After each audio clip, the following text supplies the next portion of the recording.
Hello everyone and welcome to only IAS. हम सबको पता है कि जैसे प्रीलिम्स पास आता है तो जीएस पेपर 1 के साथ साथ जो सबसे बड़ा टेंशन का कारण आज के टाइम पर बनता है वो है सीसैट।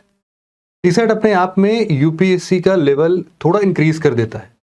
उनके लिए तो चलो ठीक है जिनका मैथ्स बैकग्राउंड रहा है, बट जिनका मैथ्स बैकग्राउंड नहीं है वो बहुत स्ट्रगल करते हैं इस सिचुएशन में। तो आज कोई ऐसा टेक्निकल नॉलेज मैं आपको नहीं देने जा रहा हूं, ना ही मैं क्वेश्चंस डिस्कस करने जा रहा हूं।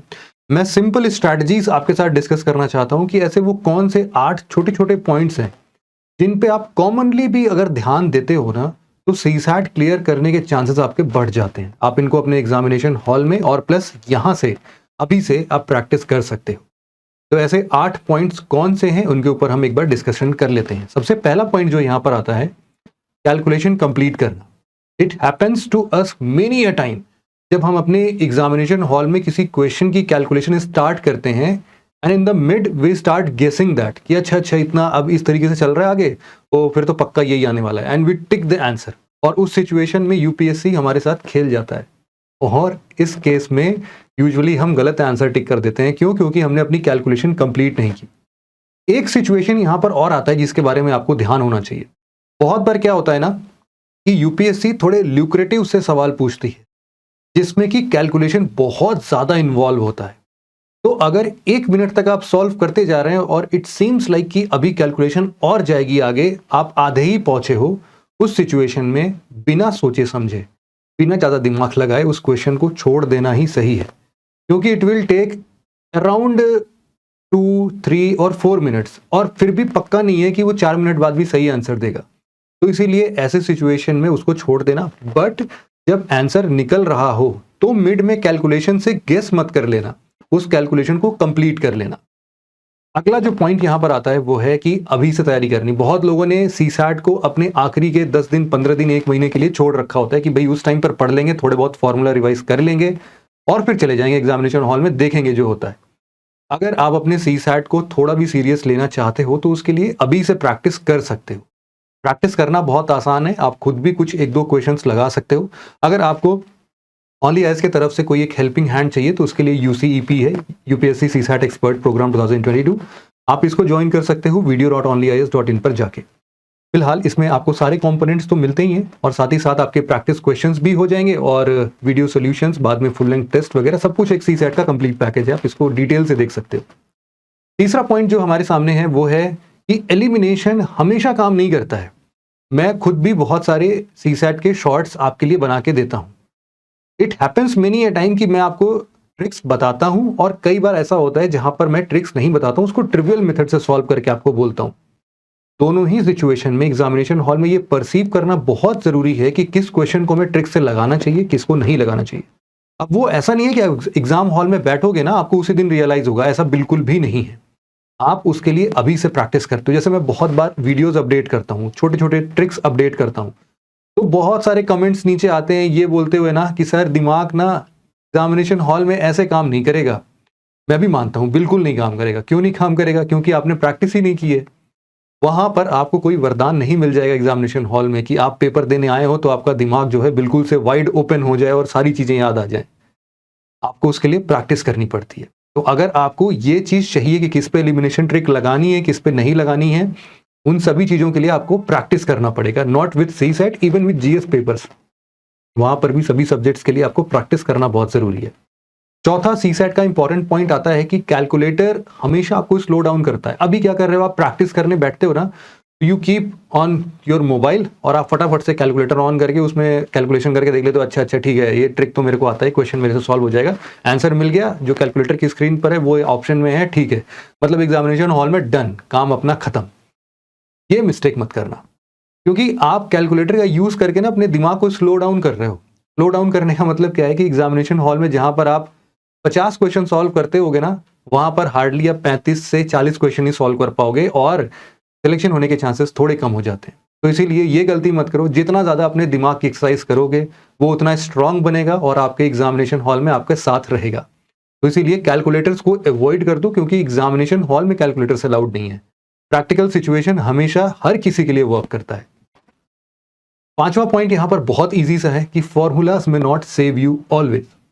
यूजुअली क्या होता है कि सीसैट का जो ट्रेंड आजकल देखने को मिलता है उसमें आपको कोई भी फॉर्मूला मगअप करने की जरूरत नहीं है। If you have your strong basics with you, आप उस क्वेश्चन को सॉल्व कर सकते हो बहुत इजीली। तो कोशिश करो, ट्राई करो कि हम कभी भी फॉर्मूलाज के ऊपर बहुत ज्यादा डिपेंडेंट ना हो। क्वेश्चन को समझ के उसको जनरल पर्सपेक्टिव से सॉल्व करने की एबिलिटी हमारे अंदर आ जाए। तो इस तरीके से आप थोड़ा सा प्रैक्टिस करना, फॉर्मूलाज को हो सकता है तो स्किप करना, जहां पर जितना लिमिटेड जरूरी है उतना ही करने की कोशिश करना, नहीं तो उसके ना डेप्थ तक चले जाओ एक दो बार। केवल शुरुआती जब आप अभी प्रैक्टिस कर रहे हो ना, तो भी आपको बहुत हेल्प मिलेगा अपने एग्जामिनेशन हॉल में इसके लिए। अगला पॉइंट हमारा 6th पॉइंट है कि keep calm and keep solving. मतलब क्या है कि हम ना बहुत बार स्ट्रेस्ड हो जाते हैं एग्जामिनेशन हॉल, इतने सारे क्वेश्चंस देखे नहीं आ रहा है, तो उसमें जो हमारे टोटल क्वेश्चंस होते हैं जिसमें हम मैक्सिमम अटेम्प्ट कर सकते थे, but due to this stress हम उतने मैक्सिमम क्वेश्चंस अटेम्प्ट नहीं कर पाते हैं। इसमें सीसैट का जो पूरा काम है ना, वो एक्चुअल में प्रेशर के साथ साथ आप लोग अपनी मेंटल एबिलिटी को कैसे यूज करते हो ना, इसका टेस्ट है।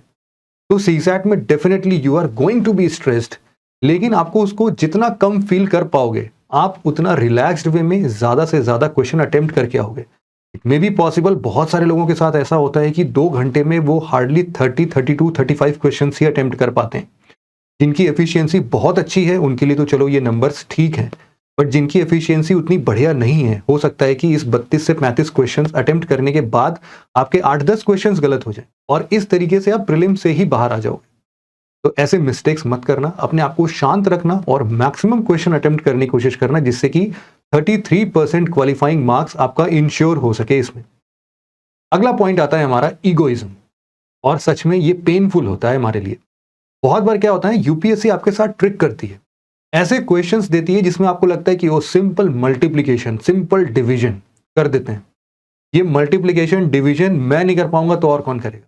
आपने उसी टाइम पेपर को चैलेंज कर दिया कि ये मल्टीप्लाई तो मैं कर सकता हूं, दिस इज माय एरिया, यहां तो मुझे पूरा भरोसा है। और क्या होता है ना कि इतना लेंथी कैलकुलेशन होता है उसमें कि we end up in realising after 1 और 1.5 मिनट्स, 1-1.5 मिनट के बाद हमें रियलाइज होता है कि अभी और कैलकुलेशन करना है। तो वो पहला वाला पॉइंट से रिलेट करना है इसको। वहां पर पेपर को चैलेंज मत कर देना उस टाइम पर कि ठीक है अभी तो 1-1.5 मिनट हुए हैं, अभी 5 मिनट भी लग जाएगा ना तो भी कोई बात नहीं है, क्योंकि मुझे ये क्वेश्चन आता है तो I will solve it and I will prove it कि मैं सही हूं, मैंने तैयारी सही से की है। ऐसे चैलेंजेस लेने की जरूरत नहीं है। उस टाइम पर अपने ईगो को एक तरफ रखो, लगता है क्वेश्चन ज्यादा टाइम ले रहा है, छोड़ो, बाद के लिए छोड़ दो ना, बाद में टाइम मिलेगा तो आप कर लेना, कौन रोक रहा है आपको, लेकिन पहले वो क्वेश्चंस कर लो जो कि जल्दी से हो जाते।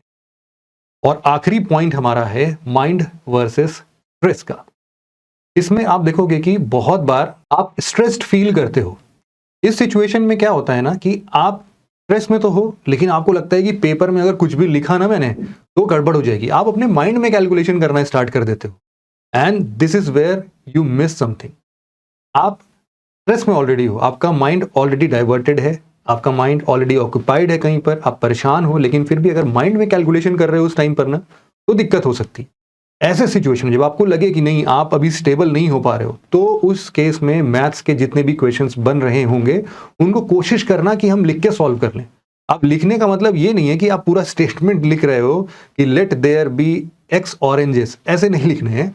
आप कैलकुलेशन जितना पार्ट है ना उसको जरूर से लिखना, उसको स्किप करने की कोशिश मत करना। माइंड कैलकुलेशन करना तब जब आप आराम से काम सूद माइंड के साथ आप बैठे हो ना, फिर कैलकुलेशन कर लेना माइंड में, कोई दिक्कत नहीं है।